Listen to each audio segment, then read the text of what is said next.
नमस्कार दोस्तों, स्वागत है आप सभी का हमारे चैनल भक्ति ज्ञान में। दोस्तों, आज मैं आपको अमावस्या की कहानी सुना रहा हूँ। एक साहूकार के 7 बेटे, 7 बहू और एक बेटी थी। साहूकार के घर एक जोगी भिक्षा मांगने आता था। जोगी को साहूकार की बहू भिक्षा देती थी तो वह ले लेता था, लेकिन जब बेटी देती थी तब वह भिक्षा नहीं लेता और कहता कि बेटी सुहागन तो है, लेकिन इसके भाग में दुहाग लिखा है। यह बात सुन सुनकर बेटी को चिंता होने लगी और उसका शरीर कमजोर होने लगा। उसकी माँ ने पूछा कि बेटी, तुम इन दिनों कितनी कमजोर होती जा रही हो। तब उसने बताया कि एक जोगी भिक्षा मांगने आता है जो कहता है कि बेटी तो सुहागन है, लेकिन इसके नसीब में दुहाग दुख लिखा हुआ है। यह बात सुनकर उसकी माँ ने कहा कि कल मैं सुनूंगी। अगले दिन जब जोगी भिक्षा लेने आया तो उसकी माँ छुप कर बैठ गई। जब बेटी भिक्षा देने लगी तो जोगी ने वही बात फिर से बोली। इतनी बात सुनकर उसकी माँ बाहर निकल कर आई और बोली, एक तो हम तुम्हें भिक्षा देते हैं और तू ऊपर से हमें गाली देता है। तब जोगी बोला कि मैं गाली नहीं देता, जो सच है वही बोलता हूँ, जो इसके भाग में लिखा है वही कहता हूँ।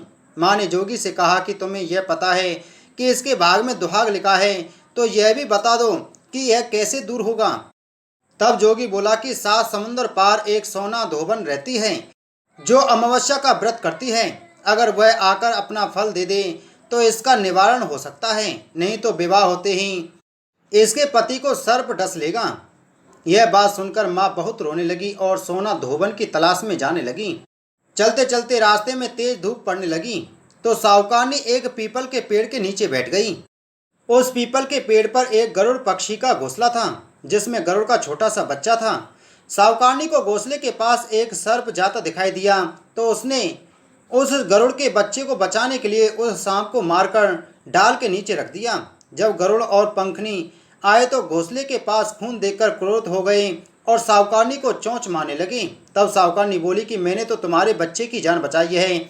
यह सर्प तुम्हारे बच्चे को डसने वाला था तो मैंने इसे मार गिराया।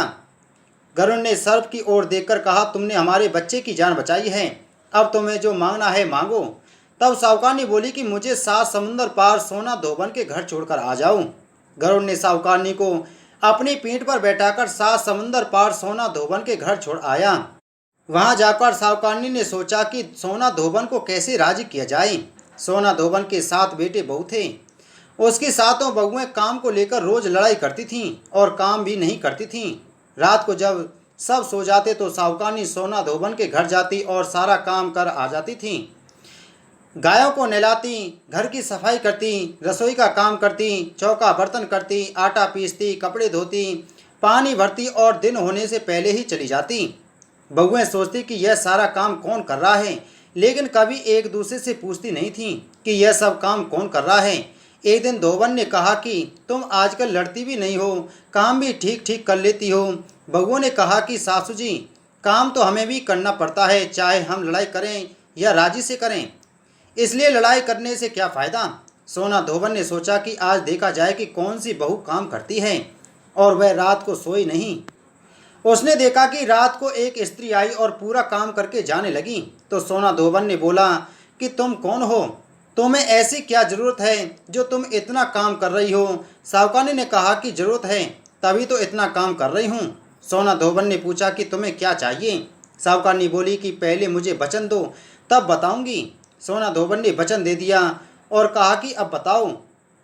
साहूकारनी बोली कि मेरी बेटी के भाग्य में दुहाग लिखा है, इसलिए आप चलकर उसे सुहाग दें। सोना धोबन अपने बेटे बहू से बोली कि मैं साहूकारनी के साथ जा रही हूँ, यदि पीछे से तुम्हारे पिताजी खत्म हो जाएं तो तेल के घी के कुएं में डालकर छोड़ देना। तब सोना धोबन साहूकारनी के साथ चली जाती है। साहूकारनी की बेटी का ब्याह होने लगा। दूल्हा फेरों में बैठ गया।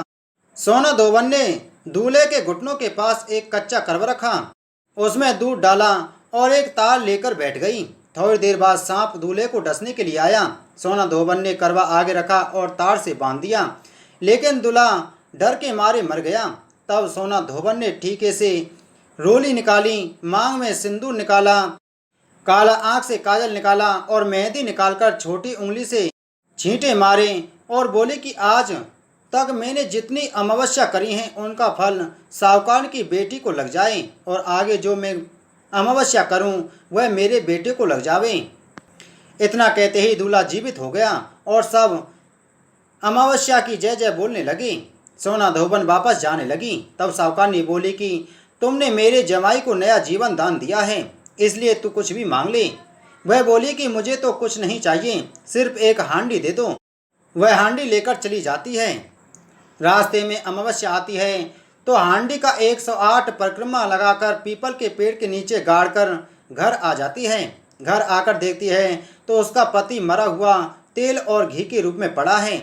तब वह टीके से रोली निकालती है, मांग से सिंदूर निकाला, कोया में से काजल निकाली, नोवा में से मेहंदी निकालकर चिटकी उंगली से छींटे दिए और बोली, मैंने जो रास्ते में अमावस्या की है उसका फल मेरे पति को लगे। इतना कहते ही उसका पति उठकर बैठ गया।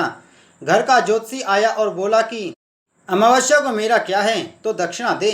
सोना धोबन बोली कि मुझे तो अमावस्या रास्ते में आ गई थी तो कुछ भी नहीं किया, जो भी कुछ किया वह सब पीपल के पेड़ के नीचे ही गाड़ दिया। ज्योतिषी ब्राह्मण ने जाकर खोद कर देखा तो 108 और 13 सोने के चक्कर मिले। ज्योतिषी ब्राह्मण सबको घर ले आया और बोला कि ऐसी फेरी की है और मुझे बोल दिया कि कुछ भी नहीं किया है। सोना धोबन बोली, यह तो तुम्हारे भाग्य से ही हुआ है, इसलिए इसे तुम ही ले जाओ। ब्राह्मण बोला कि मेरी तो इसमें चौथी पाती है, बाकी आपका मन हो उसे दे देना। सारी नगरी में बोल दिया गया कि सब अमावस्या का व्रत करिए। हे अमावस्या, जैसा साहूकार की बेटी को सुहाग दिया वैसा सबको देना।